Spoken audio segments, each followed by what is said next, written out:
ሌሊቱ ጸጥ ብሏል። አብዛኛው ሰው ተኝቷል። አንድ ሰው ግን እረፍት ማድረግ አልቻለም። ስሙ ኒቆዲሞስ ይባላል። ኒቆዲሞስ ተራ ሰው አልነበረም። ከፈሪሳዊ ወገን የሆነ የተከበረ መምህር፣ ቅዱሳት መጻሕፍትን የሚያውቅ ሰው ነበረ። ሰዎች የሚያዳምጡትና የሚያከብሩት ሰው ነበር። ይህ ሰው ልብ ውስጥ ግን የሆነ ነገር ይስበው ነበር። ኢየሱስ ክርስቶስ ስለተባለው ሰው ሰምቶ ነበር።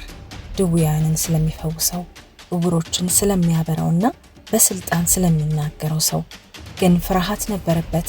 ሌሎች መሪዎች እሱን ቢያዩት ምን ያስባሉ፣ ሰዎችስ ምን ይላሉ ብሎ ስለተጨነቀ በሌሊት ሊያገኘው ሄደ። አገኘው። ራባይ፣ አንተ ከእግዚአብሔር ዘንድ እንደመጣ መምህር እንደሆንክ እናውቃለን። እግዚአብሔር ከእርሱ ጋር ካልሆነ አንተ የምታደርጋቸውን ምልክቶች ሊያደርግ የሚችል ማንም የለም አለው። ኢየሱስ በጥልቅ ማስተዋል ተመልክቶት የሚያስገርም መልስ ሰጠ። እውነት እውነት እልሃለሁ፣ ማንም ዳግመኛ ካልተወለደ በቀር የእግዚአብሔርን መንግሥት ሊያይ አይችልም አለው። ኒቆዲሞስ ግራ ተጋባ። አንድ ሰው ከሸመገለ በኋላ እንዴት ድጋሚ ሊወለድ ይችላል ብሎ ጠየቀ። ለሁለተኛ ጊዜ ለመወለድ ወደ እናቱ ማኅፀን መግባት አይችልም። ኒቆዲሞስ ዳግመኛ መወለድን እንደ ሕፃን መወለድ አስቦ ነበር። ኢየሱስ ግን እየተናገረ ያለው ስለ መንፈሳዊ ልደት እንደሆነ ገለጸለት። አንድ ሰው ከእግዚአብሔር ዘንድ አዲስ ልብና አዲስ ሕይወት ያስፈልገዋል ማለቱ ነበር።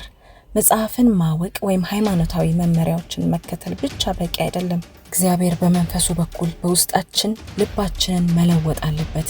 ኢየሱስ ይህንን ከነፋስ ጋር አመሳስሎታል። ነፋሱን ማየት አትችልም፣ ግን የሚያደርገውን ነገር ማየት ትችላለህ።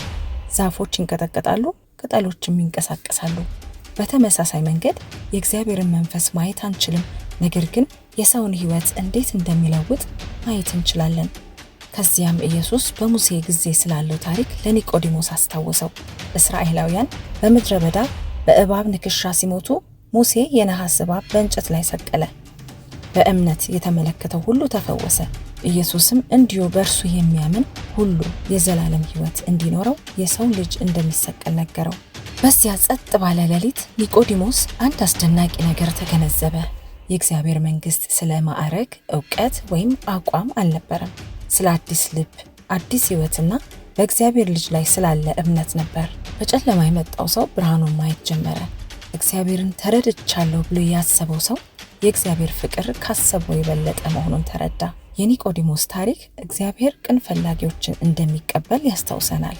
ግራ ስንጋባ፣ ስንፈራ ወይም በጥያቄ በተሞላንበት ጊዜ ኢየሱስ በእውነትና በፍቅር ያገኘናል። እናም ልክ እንደ ኒቆዲሞስ ወደ ኢየሱስ በተከፈተ ልብ ስንመጣ በራሳችን ማግኘት የማንችለውን ነገር ይሰጠናል፣ አዲስ ሕይወት።